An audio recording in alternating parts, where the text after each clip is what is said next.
Hello, back again. This is Edgar from Cremona, Italy. I'm actually only a small violin maker doing my violins, nothing else, never a hair, even a bow in my life. You know, I just construct and build new instruments. Every day we do that. And then I made a violin making academy, which you can purchase online, the violin making course, 120 videos to build the violin. Then also the setup and the varnish seminar. And the setup, I think this is what my student who just last Friday arrived to Cremona. And Marius, hello, hope you went safe back to Switzerland. It was nice to meet him with his friend. They showed up and they were just curious to see what's going on. And he purchased the setup course because he's actually a musician. Not by profession, but he's more a musician. His wife is a harp player. And now I don't reveal all the private details of Marius, but it's interesting that Marius just took the time and said, let's go to Cremona. Let's check out what this guy is doing and then figure out a little bit the prices and things like this. Knew already I'm not the cheapest here in town, but still, you know, I gave him some advice already a little bit ahead, and then he went to invest. Part of his investment or his decisions to invest is that he took the setup course, so he gets a little bit more into the whole trade to know a little bit more about what he's going to buy. So he actually, his passion is music and playing, and he plays pretty good. And that's actually the major ingredient if you want to invest in this kind of objects, trade, instruments, whatever. There are some people who buy instruments just to buy them as an investment, and we don't want to call this video the investment strategy by Edgar or all this crap, you know. When investment here in the workshop, when they see investment, they close immediately. No, we don't want investment, we want the passion, we want the music, we want the best sound, right? When Marius went away, then on Saturday morning, went to have a run, and I was thinking, damn, you know, all what we were talking on Friday evening, having a pizza with Anna, who was the cameraman or camera woman, and she was cutting all the videos for this violin making academy, which is, I think, a super great deal for little money. Even it's expensive, I know, but it's very little for what you actually get, you know, to get into it. Yeah, and then I actually popped up in my mind, damn, we should make with Christian together here some videos about the investment, how to proceed to invest better. Than on Monday morning I came into the workshop and immediately said, come on, we have to make an investment and violin making, and then all that investment videos. Marco said, if I see investment I close immediately, and he's a tough investor, Marco, but he doesn't like this kind of content on the internet and the investment, and everybody is better and they tell you how much you will earn and all this. There's none of this, and especially violin making is nothing of this kind of thing. But just imagine you're searching for a right instrument and you buy now an instrument, and later on over the years, every year you discover it's more worth. And this is something which over the years myself I had difficulties to imagine that the prices will go by itself up, you know. The major disturbing ingredients on modern violin makers is actually the violin maker himself. And I was also one of these who had difficulties, and I was afraid to raise my price because, you know, you raise it 1,000, 5,000, 10,000, and then nobody will buy anymore. Oh damn, you know, you couldn't make a living. And we all live with this, being afraid that a tiny adjustment would change your life in a catastrophe, and you would not make your living anymore. But now, past year, inflation, all the word about inflation. So now, whoa, everybody is, yeah, if it's 10%, I need to raise the price, right? Now, the ones who raise now too much, it's not serious, I think. On the other side, it's obvious that in violin making, if I go and look all these past data on old instruments compared with other things, vintage cars, guitars, wine, watches, I don't know, there were a few. I think there was Florian Leonhardt who published something like this like 10 years ago maybe, or maybe even more, a chart of investments, and the musical instruments, both string instruments, was one of the best performing because it was actually a pretty straight line. And you would say, these prices of Stradivarius, this is all too much.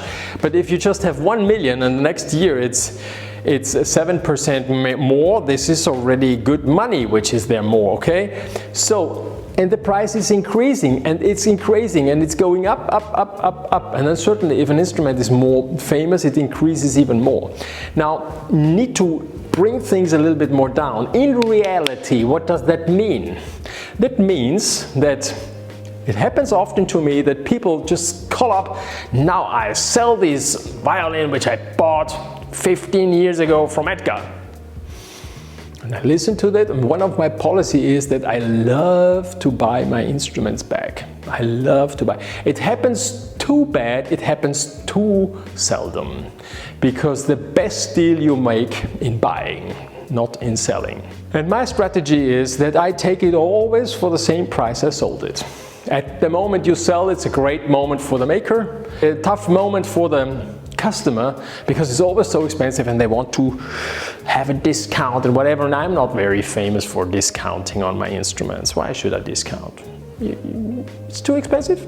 Take something else, come on, it's fine. We have different grades of instruments and whatever, but if it is the right instrument, I think go for it. You can only regret what you didn't do in life and what you didn't get, right? But the price itself is a very stable thing, and since many years I started to increase them, and the more I got into this whole subject, which is a very, very important subject, the more I realized to sign already, trace my future price already, and I know already where it's going as long as I will live, and you know, we all become 120, 130 years, right? So the issue is, if somebody shows up with 15 years ago, they bought an instrument of mine. I had to, the printer doesn't work today, so I had to write it by hand. So let's say in 2007, a master violin of mine cost 14,000 euro, including consumption tax. 22%, well, maybe at the time it was only 20, I don't know, but 14,000 euro, that was already a lot of money, okay? And in 1990, I just finished violin making, or I was still making. I sold a violin at that time for 50,000 Austrian shillings. Sounds really big money, and for me at the time was already a lot of money to get, and I couldn't even believe that they paid for that so much. It seemed to me extremely a lot. And at the end now it's calculated on 3,000, I think 3,600 or 3,800 euro, I don't know, something like this, yeah.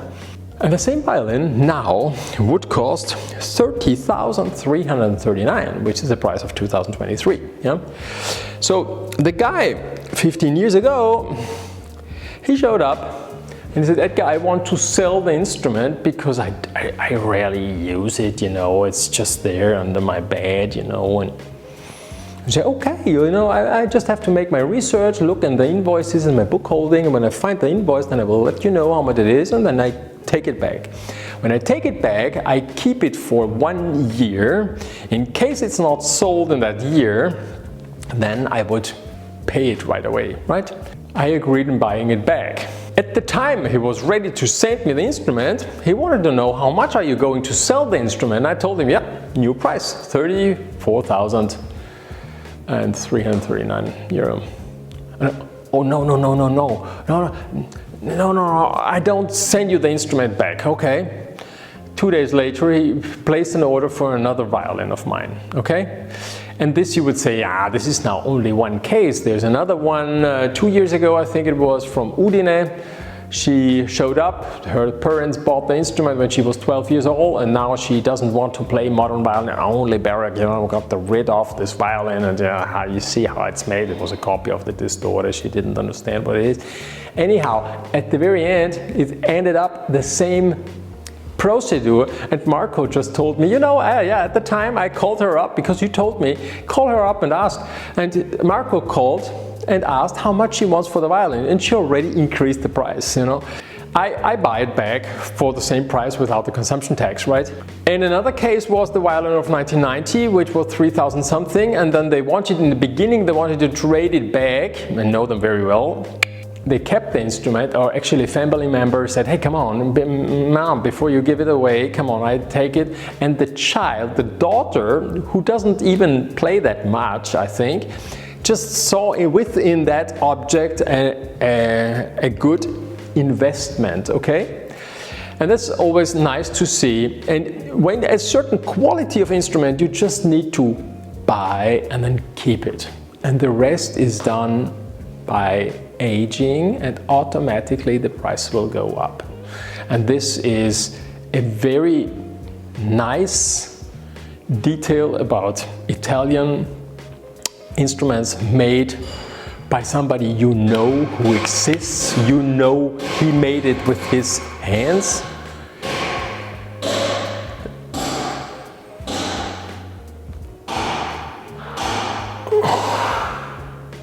And that's actually the point, okay? So get informed about what you buy, a little bit like Mario's. You don't now all have to sign up to my Violin Making Academy, but certainly to be a good investor, even if you don't want to be an investor, it's always good to be well informed what you're buying, to know where to look at, dedicate some time, inform yourself. It's for free to inform. You don't have to sign up at the Violin Making Academy, except you're like Mario's and then you want to know more, and you want to know the details, and you want to know, why is this so expensive? Sooner or later it will be actually a cheap price what you pay now, which now seems so expensive. And that's all what it's about. Okay, I hope you enjoy even this video. Write your experience here below, okay? If you have some nice experience to share it with our audience here. It's always nice. It's also nice to see that people underneath are communicating one by each other. We're also a small community, come on. Write. If you don't want to write and you have difficulties to push the button, then at least push the button with a thumbs up, right? And if you're not subscribed, feel ashamed. Nobody sees you right now, but you're still in time to sign up. Okay, ciao, ciao, bye-bye, ciao, see you next time.